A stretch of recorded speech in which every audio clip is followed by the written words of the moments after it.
Zimbabwe, and thank you for joining us on Nehanda TV. We are right here in the center of London, and joining us tonight is businessman Trevor Carelse-Juul. You will of course remember he ran for the recent ZIFA presidency, losing out to businessman Philip Chiangwa. Trevor, thank you for joining us. Thank you very much. Delighted to be with you. Okay, so how did this happen? I mean, we ran a poll on our website and you were the clear favorite. Everybody thought you were the best person for the job. How did Chiangwa win? Yes, well, there were a number of polls. I mean, one poll I was even as high as 97%. The poll that was in the main newspaper in Zimbabwe, the Herald, it was at 54% with approximately 5,000 of the 8,500 people that voted. Your poll as well. Yes, a very interesting question. I'd like to know the real answer to that. Let me offer one answer. I mean, we spoke to Chiangwa about 3 days ago, and he says you focus mainly on the towns and doing things on the internet. He spent his time speaking to the councillors who were going to vote, and that he ran his campaign much earlier than you guys. Would you accept he's correct? Well, I'm sure he did speak to the councillors directly. What I'm not sure about is what he said to the councillors, or what he might have suggested the result might be when speaking to those councillors. No, the truth of the matter is we certainly travelled throughout the country. We went from starting in Harare to Marandera, Lusaka, Mutari, Chiredzi, Masungo, Shivani, Bulawayo, Gweru, Kwekwe, Kadoma. We travelled, throughout the country, and I believe, with the exception of probably 3 councillors whom we spoke to on the phone, we met all. But do you think in this case maybe the knockout factor was the celebrity factor? It wasn't people voting necessarily for the best person, but somebody they thought of as a celebrity. Is he a celebrity? Well, I don't know. I'm asking. What's your take on it? What do you call it? The selfie celebrity. Yeah. Okay. Well, I suppose if that's what they wanted, look. The way I see it is the structures of ZIFA need to be looked at. In my manifesto, I pointed out that the whole structure needed to be restructured, and if you consider the fact that the players' representation, the association of players, the coaches and the referees, who really are the key people in football, they're not represented. They're not represented. Some will say these are sour grapes. You've been a ZIFA president before. Why didn't you change these things when you were at the helm? Well, when I was at the helm, they weren't there. The structures were different. It's been changed subsequently. So, for some reason, they decided to change it. And to me, it does not represent the Zimbabwean people. You can't have a situation where they publicly, overwhelmingly say this is what they want, and then you find out of 58 people, 40 decide to go totally against what the huge majority want. There's something wrong. There's got to be something wrong. However, they've made the decision. But don't forget they made a similar decision just under 2 years ago, then realized it was a huge mistake, came and removed the man, and now they've done this again, going against the public. How do you feel about this though? Because 2 years ago, you also lost to Cuthbert Dube. Yes. These elections, you've lost again to Philip Chiangwa. Given your experience in football, I mean, it's worth pointing out, I think you were ZIFA president at 36. Even younger. quite a major achievement. So how do you feel about it? I mean, you certainly have the credentials, but it's not working out with the elections. As I said, the issue is, I believe the structures need to change. I also believe the playing field wasn't even. It wasn't as it should be. And prior to the elections, We wrote to FIFA and FIFA and entered the elections under protest. It was a decision, should we go ahead or pull out? So we have followed the correct process of advising what was wrong, providing the evidence of what was wrong, but proceed. Okay. When you were elected, was the system the same as it is? No, as I said, it was different. Different, okay. However, when we came in, we started the process of changing. In fact, the PSL came in when I was there. There were a number of significant changes that took place when we were there. And listen, our history speaks for itself. I don't have to go over that history. I think what's important is now, let's not worry about history.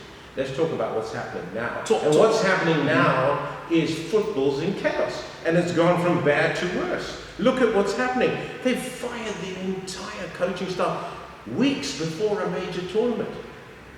We warned the public, we warned the councillors, that if you put people that are not football people in charge, that don't understand football, they are going to make mistakes. Now, what's your take on? It's not a major mistake. What's your take on the sacking of Callisto Pasua and his technical team? What do you think is driving that agenda? Why are they doing it? I have absolutely no idea, but what I do know is that it is very important to instill confidence in your coaching team and your players prior towards a tournament, to build up public support and get them mentally motivated. We've seen what's happened with Chelsea here. When the coach loses his dressing room, loses support of the players, the team will collapse. A team that can be champions one day and relegation contenders the next day, simply because the structure's all wrong and the support is lost. Now you've got an administration which has removed the support that the players and the coach need prior to a major tournament. Hey, I'm hearing that the government is up in arms and they are intervening. There's a press statement that's just come out now. This is what the councillors have done. The councillors, this very structure, which I'm saying is flawed, is responsible for this mess up right now. And there's no one in Zimbabwe that cannot agree that this is a total mess up. Talking about confidence, and then you also alluded to the importance of history. In the run-up to this election, much was made about the circumstances surrounding how you left ZIFA. There were allegations that your board or your executive did not remit gate takings. No, get the facts right. Yeah, there's nothing to do with gate takings. The situation was quite simple. Our objective was to unite the nation behind a successful football team. We did that, okay? When we came in, there were debts, there were challenges, there was no money flowing. We turned the whole thing around. The problem, again, with the restructuring, is just not the councils that need to be restructured. You cannot have a situation where a Premier League football team is getting less than 30% of the gate taking. It's not possible. Could you imagine that here in the UK? There would be a huge outcry. That's why we're not having the development. Are you saying that is the reason why you were forced out? The Sports Commission is taking huge amounts of money. You know, if they need to take the money, let's put it back into football as well, all right? But their concern is they can't put it into football because the administration is a problem, you know? Well, then we've got to look at why the administration is a problem. And why do we keep putting in an administration that becomes a problem? And why is government saying, well, that is the problem and so we can't put money into football? You know, if you want to have success, government has to participate.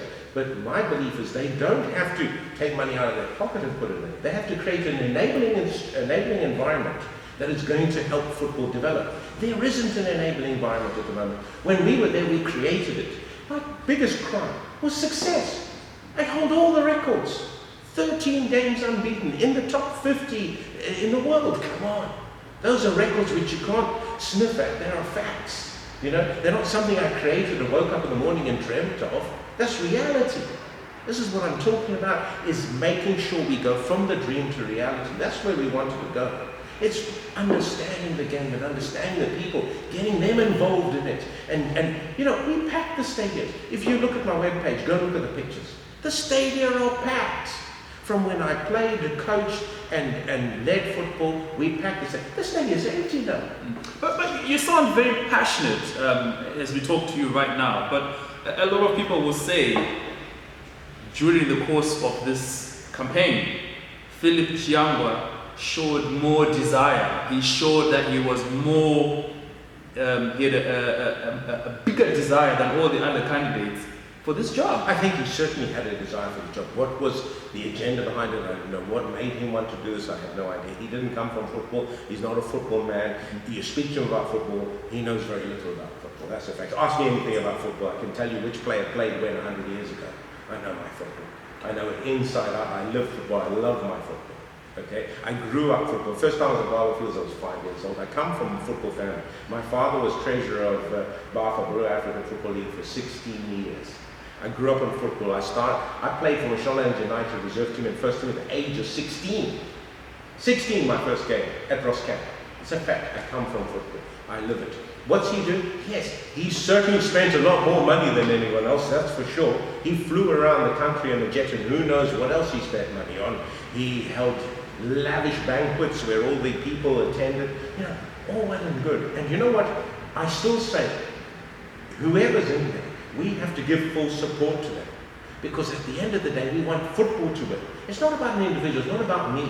The reason I stepped forward was because I couldn't handle seeing just where we were.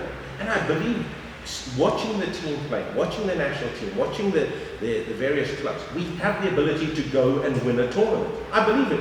I'm absolutely certain that I could have taken this national team and win the challenge. I'm certain I could have done that. By motivating and getting them believing that they have the ability to win. Just like Zambia did, you know? And we could have done the same thing. But do you think we stand a chance now when you've just fired the entire team just before a major tournament? Absolutely not. And why has this happened? Because the people involved don't know what they're doing. As simple as that. It's not about asking me, did you pay fees to the Sports Commission 20 years ago? Come on, that's not what it's about. It's about what's happening now. What are we going to do to turn around a football? So there's a flamboyant guy in there who's firing everyone and doesn't know what needs to be done. Do they even have an idea of how they're going to generate revenues in football? Absolutely not. No, I mean, we in the run-up to this Zimbabwe presidential election, we had various reports casting aspersions on your integrity. I refer here to several articles written by Jeff Nyarota, in which he raised the issue that you yourself are not a man of integrity, and that there were allegations relating to the mining building fund. I'll take that up. No problem. Well, let me just explain for the benefit of our But there listeners. you go again. Yeah. You're focusing on the wrong things instead of... No. But I'll deal with it. Yeah. Well, I'll tell you, we're sitting here right now for the public. We're sitting in the Royal Institute of British Architects. I am a proud member of the Institute of Architects. Okay? I am also the proud winner, the only African winner of the International Construction Industry Award. One of the most prestigious awards for development in the world. There is only one project in Africa ever to have won it. This same particular project that this bitter man Nyarota claims that there's irregularities in it. Wait a minute. Now let's go back. Let me answer this. Who was behind the allegations? No, you want to hear the truth? No. Because Chiangwa that was behind the allegations, if you want to know. Let's take it back a bit. Years ago. Let's take it back a bit. Goes to money into pension fund. But are we here to talk about architecture? Because if you want to talk about architecture, we can talk about architecture. Okay. But if you want to talk about football, which I thought this was about, we can. But I'm happy to talk about architecture because I'm very proud to have that award. And the people know that this is a fact. I'm sure they do. But allow me to ask the question so that people understand what you are answering. It was suggested that the building of the Angwa City project saw various fraudulent contracts. Are you making an allegation? This is an allegation that was made by the Daily News at the time. That you were awarded the Angwa City. And have you pointed out the fact that those allegations were thrown out? Just hold on. It never went anywhere. Okay. So it's all very well to bring up an allegation that was thrown out. What about the fact that it doesn't exist? Okay. That it could not go any further because it was total rubbish. Okay. That's why. And we are totally vindicated. Sorry, I have to respectfully interject. An institution of this magnitude is not going to make an award for a public for a project that is fraudulent. Absolutely not. I still need to ask my question because it is important. It was suggested that you were corruptly awarded the Angwa City project based on payments made to Samuel Sipepa Nkomo. So the question that was raised was, you were not a man or are not a man of integrity, having been involved in the stated allegations. So the question I am putting forward to you is, what is your response to the article? Which I just given to you, but yes. You weren't listening. No, but you don't allow me to ask the question. It's a load of rubbish. It was thrown out 20-something years ago, and it would be thrown out any time because there's no basis for it whatsoever. Now, if you want me to go into the detail, there was a process, right? We made a presentation. What they didn't understand is that we did one of the first turnkey development managed projects in Africa. All right, and people didn't understand that process, which today is commonplace, right? Where you have an architecturally development managed project. In other words, it's a turnkey project where you come in, you design and build, and you deliver a completed project. Sometimes known as a boot today. In those days, it was early days. It was in the foundation of such structures. All right. We went to the board, the Mining Industry Pension Fund board, and we presented to them this proposal, together with a very reputable British construction company, Taylor Woodrow. All right? I remember telling that board that if we are awarded this project, I can assure you, I give a guarantee we will win the International Construction Industry Award, which we did. Okay? But that's not the issue. The project. Here's the issue, because what I'm showing you is the correct process. When the allegations were made, by the way, backed by Chiangwa and Mawere at the time, who apparently were looking to focus their whatever it was on the pension fund, all right, because the pension fund had not been prepared to give their mining projects some money, and that's the allegations, which you can read in the press. The history's all there. It's not me saying this; it's there in the press. Okay, this is what the story. They looked for something which they could come up with. And what did they were jealous of the fact that we had created the most prestigious building. The interesting thing is, but the issue was payments. Absolutely not. Nothing at all. Payments to Sipepa Nkomo's wife. I think that was the central What issue. happened was the pension fund did a full investigation through Pricewaterhouse, who totally cleared it. There were no foundation whatsoever. But does it not raise eyebrows that you have payments made to But there weren't any. to Sipepa Nkomo's wife? Where are they? Show me them. They're very well to make an allegation. But it appears that you seem to be a Chiangwa man who wants to look for allegations as opposed to talk about football. No. Tell me something I did wrong in football. Tell me where such allegations have affected my ability to perform in football, where we have fully performed. You know, what I'm talking about is what's happening in football today. Okay. I'm not talking about allegations, am I an upstanding man? Is there anything else, anywhere you can ever point on me? Nothing. My record speaks for itself. I'm very pleased to speak to the football public. You know, it's unfortunate that they didn't put us in. I hope you will all watch my webpage, SBT Trevor Juul at Trevor Carelse-Juul, Z for President, Dream Team's Reality. Go and watch it. I'm making statements regularly. My concern is what's happening with football today. That's why I stepped forward. But I think you're missing the point. People miss the point about football. I'd like to thank you very much. It was my pleasure talking to you. Lovely talking to you. God bless you. Goodbye. Thank you. But I think thank you very much. I think you're avoiding the point. Okay. Right. Let's switch it off. I think you're missing the point. The allegations were made by Nyarota, not Chiangwa. So I don't understand. Sort yourself up. You've got a problem, my friend. No. You've got a problem. I thought maybe you are used to journalists who suck up to you. We don't do those type of interviews. Don't suck up. We want to talk football. No, I don't know why you're getting emotional, because I didn't make these allegations. Nyarota wrote a series of articles, and I'm asking about that. And you are showing an obsession with Chiangwa.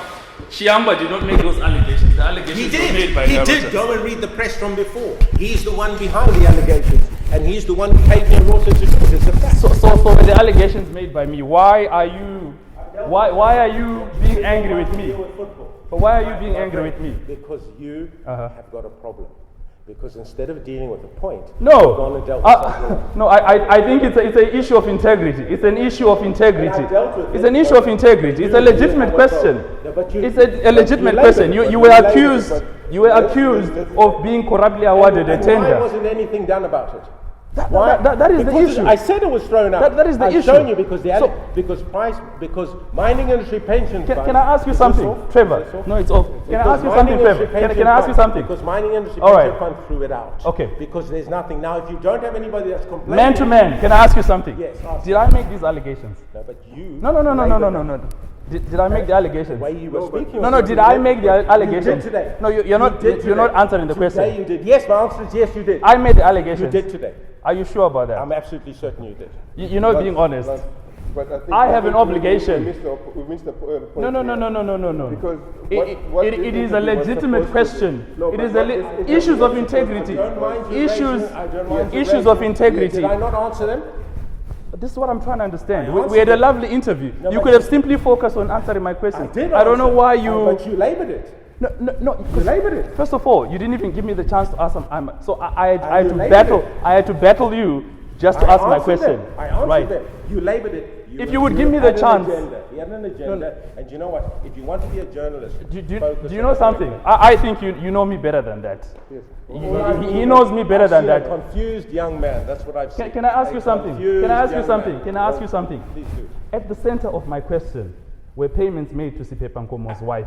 That is what I wanted to ask you. By me? You could have simply By me? said no. Ask me by me. Okay, there was Ask by me. Okay, By me.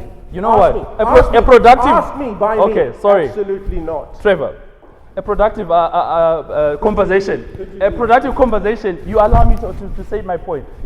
It's very unfortunate this is ending this way because I am not who you think I am. You are. No. I am not And I'm confused. telling you to your face, you are a confused young man. Look at me. You're a confused young man. Are you trying to threaten me? I'm telling you, you're a confused No. young Are you man. trying to I'm threaten saying me? you're a confused young man. Are you trying to threaten In me? what way? By telling you you're confused? Confused because I asked you about fraud allegations. No, let's not turn this into an Are you amateur saying confrontation. asking you about fraud allegations I'm saying means you're I'm confused? confused. How You're- am I confused? you're confused, I young know man. my facts. You're confused. There were payments made to Sipepa Nkomo's By wife, who? By who? and it By is who? suggested By that who? is how you got the contract. So you just Wait, answer. how? Why don't you just answer that? By who made these payments? It was alleged that your company, I've never made payments. in your Show own me. words, I have you never said your made wife, payments. in your own words, you said your wife and Sipepa Nkomo's wife Okay, so had a hold on. company, and payments were made to that company. Can I say that now? No, I followed this story thoroughly. I know my facts. I know my facts. No idea. what It's unfortunate you pretend to be upstanding, but you don't have the guts to answer difficult I answered questions. it. I dealt with it. No. You are confused. You expected And me you to have an bootlick. agenda. No, you expected me to bootlick You're you. not. I don't bootlick people. I ask I difficult don't questions. take shit from anybody. I don't take shit from anybody. So. No, that's fine. That's Did you want to fight you with know me? where you are? Do you want to You're fight fighting with with me? me. We're not gonna No, go I'm through that. asking you. Go on, do it. Do you want to fight with Please me? do it here. Do it here. Do it, please. Please Huh? do it. Do you want to fight with me? Go on. Why are you approaching me in a threatening manner? You are shameful. So you refuse to answer a difficult question. You expected an easy interview. I'm sorry, we don't do easy interviews. We don't do easy interviews. We don't do easy interviews. Leave here before we get to throw down. Grow up. We don't do easy Grow up, interviews. little boy. We don't do You're a easy little interviews. boy. Grow up. I'm sorry, if you expected me to bootlick, I don't bootlick people. I do not bootlick people. There's nothing you could do to me. Don't try and scare me. This place Don't is try not and for that. scare me. There's nothing you could do to me. I'm telling you, there is nothing you could do to me. Okay, I know, Lance. You silly old man. There's sorry. nothing you could do to me. I respected you so much. You can't answer simple questions. Lance. I respected this man so much. I know. I respected this man so much. You can't answer confused because I asked you a difficult question. Confused because I asked you a difficult question. This is the problem with these people. They want everyone to dance around them. I don't do bootlicking, my friend. I don't do bootlicking. Why can't you just answer a simple question? I'm not the one who made the allegations. They were made by Jeff Nyarot. And he is attacking me. Why is he attacking me? Okay, Trevor. The police is on its way. Call the police. You think I'm some rural boy who's stupid, don't you? I'm smarter than you think I am, my friend. Call the police right now. You can't threaten me, man. There is absolutely nothing you could do to me, physically and legally. Nothing you can do to me. You silly man.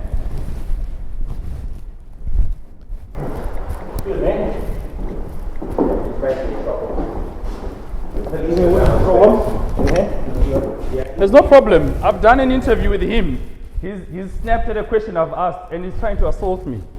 He's assaulting me. What do you mean assaulting you? I've got a tape here. Calm down, please. Calm down. All right, we can deal with this. Yeah, with the adults. What's happening in here? I'm not sure actually what you're doing in here because I have no information that you're gonna be taking any pictures or anything tonight. No, it was an interview with Seriously. You're so immature, it's unbelievable. Calm down. We can deal with this. All right. Seriously. I'm so you don't know how much respect I had for you, Trevor. Ask your friend here. I'm asking you allegations made by someone else and you're trying to assault me.